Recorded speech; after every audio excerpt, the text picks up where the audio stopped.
Looks like a lot of fun today, doesn't it? Well, good morning and welcome to Sonora and Living Live. I'm Stephanie Sandoval. Thanks for starting out your morning with us. We're going to start things out with baking because I bet there are a good number of you that are already up and thinking part of the things that you need to do today are make some cookies. Perhaps you have a cookie exchange coming up or you just would like that scent lofting throughout your house because frankly, the holidays are a lot about sweet treats and cookies. They're the highlight of the season, and this morning we are getting a lesson that is in cookie making from Chef Laura from Celebrated Cuisine. Morning, it's good to see you again. Happy pre-holidays. I know, we were just talking about have you been to a cookie exchange? I didn't get invited to this. Been to a cookie exchange? Invited to one this year. I am the cookie exchange right now. I know. We're doing a class tomorrow night for 14 people. Everyone leaves with 14 dozen cookies. And then they can go off and do their own exchanges, but they're going to bake. And 14 different recipes. 14 different Tried recipes. and true good ones. I love it. Yes, I may not look so stress-free after that class. We'll see how that goes. No, I don't think you will. I don't think you will, but we got you before you get stressed. What are we making today? Well, we're making chocolate and cranberry cookie. But what I wanted to really talk about was how you can be completely successful for your cookie baking this holiday season. Okay. So there's some simple tools of the trade that you should always have, either a stand-up mixer or a handheld mixer, really good to have, as well as spatulas. And then I want to point out that there are two different kinds of measuring cups in this world. So when you're baking, always be sure that you're using a liquid measuring cup for liquid, things that you can pour, and then dry for things like flour, sugar, etc. Okay. Because it makes a difference. Baking's a science, and if you don't have your proportions correct, then your things aren't right. Cookies will crumble, cakes will fall, etc. Okay, so that's my problem. Who knew that that wasn't that I didn't have any skills, it's that I don't have one of those. See, you just need the right tools of the trade. I'm sticking to that story for sure. Okay, well, and you can have it. Also, in terms of ingredients, every cookie recipe you're going to find is going to include either baking soda or baking powder or a combination. And what you need to remember is that if it just calls for baking soda, as soon as you've mixed that dough, you need to get it right into the oven.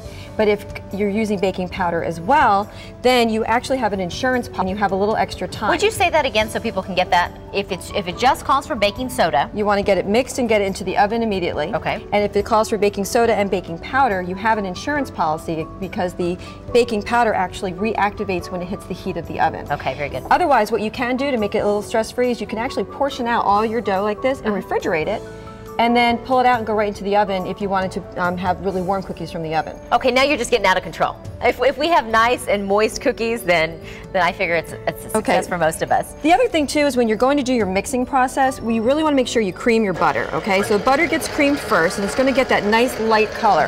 Then after that, we can go ahead and add our sugar. In this case, this recipe just calls for brown sugar. Okay, I don't even use any white sugar, and it gives it a really nice caramelized kind of flavor in your mouth, okay?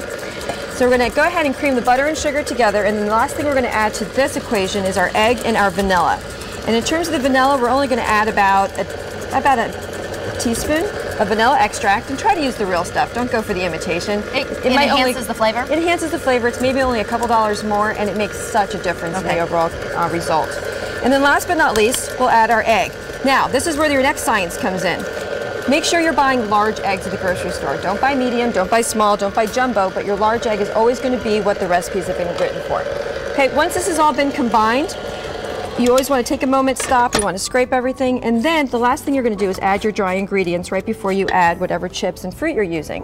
What I've done in here is I've mixed up my baking powder, my baking soda, and my salt. It's all sifted together so it blends well together, and I'm only going to mix it together on low speed so I don't create like a tough cookie. Okay. You can be a tough cookie, just not what we're having on the plate. You're a pretty tough cookie too, girlfriend. Yeah, well, you know, that's what I've been told.